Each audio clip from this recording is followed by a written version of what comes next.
Dans le hangar où se déroulait la vidéo, Neil trifouille sereinement sa caméra, quand il sent soudain une morsure dans son dos. Non. Ah, mais t'es malade. Tu te fous de moi, j'espère. C'est moi la malade dans l'histoire? Mon pauvre vieux, faut avoir une vie bien triste pour en arriver là. T'as eu un problème avec les femmes? J'ai aucun problème avec les femmes. J'ai commencé à tuer des femmes pour ensuite brouiller les pistes en m'attaquant à n'importe qui. Enfin, pas n'importe qui, hein. Mais j'ai volontairement laissé cette impression. J'ai un problème avec les gens qui empêchent de tourner en rond, c'est tout. Donc bravo, t'as été une super héroïne. Maintenant, tu peux retourner à ton petit confort quotidien. Faudrait déjà que tu me détaches pour ça. Non. Je me méfie des gens qui ont les nerfs à vif dans leur étagère à DVD. Quoi? Ben oui, je me suis déjà retrouvé chez toi. Les systèmes de sécurité sont misérables dans l'immeuble dans lequel tu habites. Comme souvent en Seine-Saint-Denis, bizarrement. Comme si les gens y étaient en sécurité. C'est curieux, non? À quoi tu joues? C'est quoi ton problème?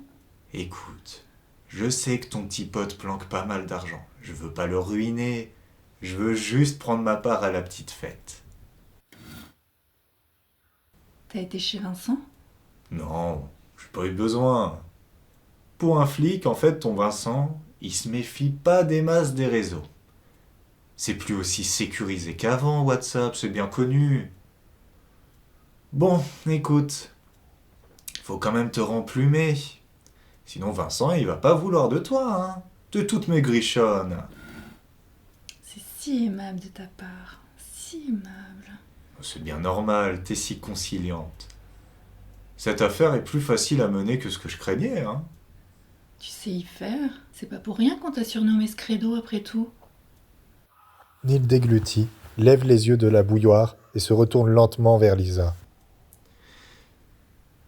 Comment est-ce que tu connais cette histoire? Quand tu étais ado, tu parvenais à te faufiler partout, c'est bien ça? Le mec discret, quoi. À tel point que tout le monde lui racontait tous ses secrets, puisqu'il était Scredo. Ça te va plutôt bien, vu la croix et la bannière que c'était pour avoir des infos sur toi. Y a encore des gens qui t'appellent comme ça? T'essayes de me perturber, c'est ça? Ça prendra pas. Mais c'est bien, tu t'es bien renseigné. Écoute, maintenant qu'on est là, apprenons à mieux nous connaître, non? Scredo donc. Puis Lino. Amusant. D'où vient cette passion pour Lino Ventura? Neil regarde Lisa longuement, visiblement décontenancée. Elle lui sourit et agite le pied gauche en attendant sa réponse. Neil regarde autour de lui et pose la main sur le manche de la casserole. J'aime bien le cinéma des années 60, c'est tout.